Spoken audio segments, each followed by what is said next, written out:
assunto polêmico. E eu vou falar que é polêmico porque lá no início eu e Pedro discordamos muito disso, muito. Mas eu tenho certeza que hoje ele entende o que eu vou falar aqui para vocês agora. Vigiar ou não meus concorrentes. Eu vou te dar aí 2 segundos para pensar se você vigia ou não seu concorrente. Bom, eu não sei sua resposta, mas eu tô aqui para te provar o porquê que isso é vantajoso ou porquê que isso não é vantajoso, tá bom? Vou começar aqui pelos princípios, nosso primeiro ponto, e quando eu tiver no decorrer da fala, no decorrer da explicação sobre o primeiro ponto, você vai chegar à conclusão se é justo ou não vigiar os seus concorrentes. E quando eu digo vigiar, é porque quando a gente vigia, a gente se compara, tá bom? Então eu quero que você pense nisso. Não é na ação de olho, de vigiar, é na ação da consequência, do que seu subconsciente faz automaticamente, que é a comparação. Eu escrevi aqui no primeiro ponto, bastidor versus palco, e vocês vão entender melhor o que é isso. Eu e Pedro fizemos um curso muito fantástico de um cara muito foda, e foi nesse curso que eu descobri isso que eu vou falar pra vocês agora. Vocês já foram num teatro? Quando a gente vai num teatro ver uma peça, a gente senta na cadeira e tem lá todo aquele palco lindo, maravilhoso. Tem aquelas pessoas lá fazendo teatro, compondo aquela peça magnificamente. É tudo perfeito. E quando o teatro acaba, a gente aplaude e a gente vai embora. E sabe o que acontece nesse momento? As cortinas se fecham. E eu não sei se você já teve a chance, mas se você pudesse olhar pela beiradinha da cortina, você veria uma loucura. Geralmente o que se vê em bastidores de teatro é uma loucura, é uma bagunça, é uma correria, é sutiã pra lá, é máscara pra cá, é uma confusão, gente falando, gente gritando, gente chorando, gente rindo. É assim que é o bastidor de um teatro. E o que eu tô querendo contar pra vocês com isso? É que é o seguinte, quando você vê o seu concorrente, vou falar para vocês aqui, tá? Imagina que eu vendo doces virtualmente e o meu concorrente, por exemplo, ele tem uma loja física. Ele tem lá uma doceria, uma loja física, ele vende muito. Você quer futuramente chegar no ponto que ele chegou, uma loja física. Então, obviamente, você vai ser esperto e vai determinar quem é o seu concorrente. É quem está um passo além de você ou quem está aqui junto com você um passo atrás. A gente quer como concorrente quem está um passo além, porque isso estimula a gente a chegar lá, correto? Isso definido, então beleza. Você vende na internet e você conhece alguém na sua cidade que tem uma loja física, uma doceria e que ela vende vários produtos lá. Quando você vigia esse concorrente, sabe o que acontece? Você está enxergando isso daqui dele. Bastidor. Mentira, é palco. Ajuda para rir. Sabe o que acontece? Você está enxergando isso aqui dele, ó. Minha caneta não está muito boa não, mas você está enxergando o palco dele. Quando você olha para aquela doceria linda, maravilhosa, as portas já são incríveis por si só, o ambiente dentro é aconchegante, a luz, as almofadas, os clientes que ele tem e os produtos que estão na vitrine, você está enxergando o palco. Quando você está lá na peça de teatro, que você enxerga o palco limpo, perfeito, as luzes em sintonia com o movimento das pessoas, é o palco. E aí eu te pergunto, é justo que você compare o palco do seu concorrente com o seu bastidor? Porque o que você mais enxerga do seu negócio é o bastidor, é a produção, é a correria, é o que dá errado, muito além do que dá certo na maioria das vezes. Então eu te pergunto, é justo que você compare o palco do seu concorrente com o seu bastidor? Acredito que não. É injusto com o seu negócio, é injusto com a sua coragem, com a sua persistência. O lance é o seguinte, gente. Você mina a sua coragem, você mina a sua motivação, você se auto-sabota. E por que, Jéssica, que eu não consigo ver o bastidor do meu concorrente? Porque você não está lá dentro, porque você não trabalha para ele. Porque você não consegue ver lá quando a cortina fecha, quando as portas fecham, antes das portas abrirem, você não sabe como é a correria, se falta ingrediente todo dia, se eles estão tomando prejuízo, se está quase falindo, se o dinheiro dinheiro não entra, se os clientes só reclamam dos produtos, não, você desconhece, você não conhece o bastidor dele.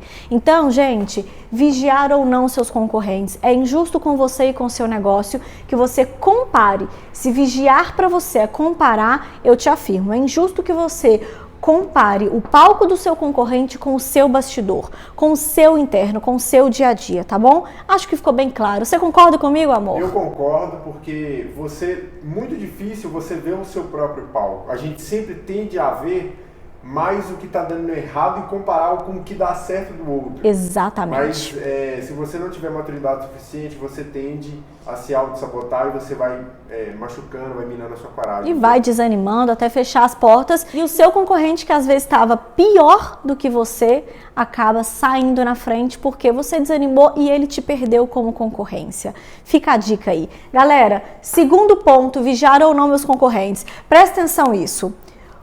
Conhecer, sim. Vigiar, não. É esse o conceito que eu quero trazer para vocês aqui nesse vídeo, tá bom? Conhecer o seu concorrente é uma coisa. E o que significa conhecer o meu concorrente? Eu sei os produtos que ele faz, eu experimentei o brownie dele, eu sei o sabor. Isso te dá uma referência de o que eu posso melhorar, se eu devo melhorar, se o meu é melhor que o dele. Conhecer o seu concorrente, perfeito, faz parte do jogo. Vigiar o seu concorrente, não. E vamos lá, o que é vigiar? O que é vigiar para você, amor? É ficar bisbilhotando, ficar sempre comparando, ficar sempre fazendo tudo que ele está fazendo. Isso, todos os dias. Vigiar é diário, é diariamente. É tipo o stalkear mesmo. Exatamente. Só que você quer fazer tudo que ele quer fazer. Literalmente. E aí que mora o perigo. Exatamente aqui, ó. Se você não tem o hábito, vigiar é um hábito, é um costume e não pode acontecer isso. Ele é seu concorrente. Quanto mais você vê, quanto maior a frequência com que você vigia, mais influência ele exerce sobre você. Pronto.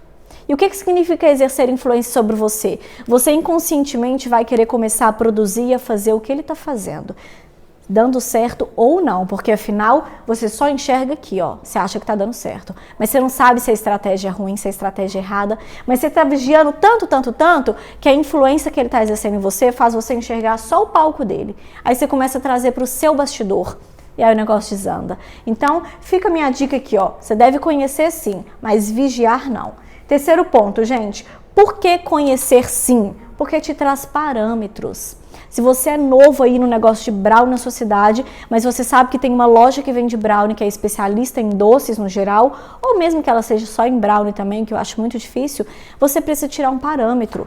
Por quê? Porque as pessoas na cidade já conhecem esse local. Você precisa ter um parâmetro de preço e de sabor, para você saber qual nível de qualidade você tem que atingir, que você tem que superar, ou saber que o seu produto tá ok, que tá perfeito. Então, conhecer o seu concorrente te dá parâmetros, principalmente um parâmetro de preço, porque afinal a gente já sabe que não é o parâmetro que determina o seu preço, mas é a sua precificação, é aqui no seu bastidor, quando você senta e você entende quanto % de lucro você tem naquele produto, de acordo com os insumos que você compra, de acordo com a qualidade que o seu brownie tem, por exemplo. Se você tira um parâmetro de preço do seu concorrente, o preço dele está muito baixo, de cara, se você tem a sua precificação, você já sabe, ou ele não sabe, está tomando prejuízo, ou ele não vende com os insumos e a qualidade que ele diz vender. Ou às vezes ele nem diz vender, tá bom, gente? Então é importante que você tire parâmetros, mas muito mais do que tirar parâmetros é tirar a sua... Mas muito mais do que tirar parâmetros é tirar a sua própria... precificação. É isso aí. Quando você faz isso, tira a prova, você tem uma noçãozinha de como é o bastidor do seu concorrente. Por quê? De duas uma. Ou ele tem um fornecedor que você ainda não conhece, que vende os produtos, os insumos de qualidade com um preço muito mais baixo, ou ele não tem a qualidade que ele está falando que tem, caso o preço dele seja muito menor ao preço que você precificou lá para poder praticar. Então fica ligado, fica de olho e não deixa que ninguém te engane. Ser autêntico. Qual é o problema da gente vigiar demais, tornar isso frequente, tornar isso um hábito? É que na hora de ser autêntico, a gente trava. Eu vou te dar um exemplo. Se você está criando o seu Instagram agora, começou a observar os concorrentes, está vigiando ali, você tende a criar um Instagram, a criar uma marca com um nome parecido daquele que você já conhece. Ou com as mesmas informações ou bem parecidas por causa da influência que ele exerce sobre você. É isso aí. Por exemplo, aí, a gente tem aí, e geralmente, galera, a marca que tá na frente, a marca que lançou-se primeiro, ela tende a ser sempre a referência de nome, ela nunca vai parecer ser a marca que foi copiada. Vou te dar um exemplo, Nike, todo mundo conhece a Nike. Me fala um nome, amor, que você criaria pensando em Nike aí. Taiki, por exemplo. Smike. Tá entendendo? Então, a marca fajuta sempre vai ser a sua, porque a Nike foi criada primeiro. Então, tome cuidado e consiga ser autêntico, se esforce para ser autêntico quando você já tiver muitas referências na cabeça, tá bom? Então, conheça. E, gente, tudo no início parece ruim, tá? Depois que as coisas vão ficando legal. Expert Brown no início parecia estranho, aí depois foi ficando legal. Pralinê parecia estranho, depois foi ficando legal. Você tem que pensar assim, ó, agora que só minha boca que tá falando parece estranho, mas quando estiver na boca de todo mundo, vai parecer legal, o negócio vai pegar, vai dar tudo certo, tá bom? Então, tenha um nome que seja claro, que seja tranquilo de ser pronunciado, apesar de que às vezes a gente vai contra tudo isso, né? Mas é porque tem um motivo, tem uma razão por trás, mas enfim, conte seus motivos, suas razões, mas o principal é o seguinte, seja autêntico, não tente copiar nome de quem já existe e já está no mercado, beleza? E autenticidade também nas receitas, né? Nos produtos. Com certeza. Tentar criar...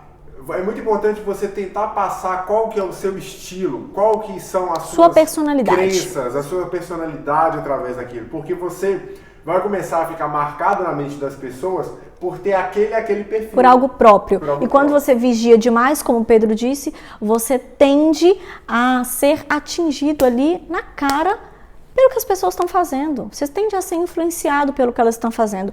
Então conheça, tenha referências, mas não a ponto de ser influenciado inconscientemente, tá bom? Eu vou para o nosso quinto e último ponto, que já está bem escrito aqui, bem claro.